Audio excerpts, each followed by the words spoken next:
আল্লাহ আল্লাহ আল্লাহ ও নবী কাছে সকল বলে আলহামদুলিল্লাহ। আর একটু মহব্বত বলে আলহামদুলিল্লাহ। এই মাহফিলে আসছেন সকলে খুশি নেবে যান। আর একটু মহব্বত বলুন, সকলে খুশি নেবে যান। রাগ হয়েছেন না আপনারা?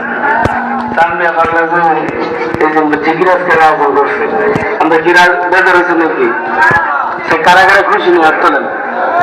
তারা বলে খুশি নেই, তারা জোশের লাগে খুশি নাই, জোশের লাগে আল্লাহ অসুবিধা নেই। মহব্বতের মানুষ আমি, আমার গ্রামের মানুষ, চিনি আমার, আমি আমার গ্রামের মানুষ, আমি আমার দেবতলি বাপ খাইছি 10 বছর, 10 বছর কথা বলে 10 বছর 10 বছর দেবতলি বাপ খেয়েছি আমি। বেলানের আসেন, বেলানের আসলে আমি কথা বলছেন বিষয়।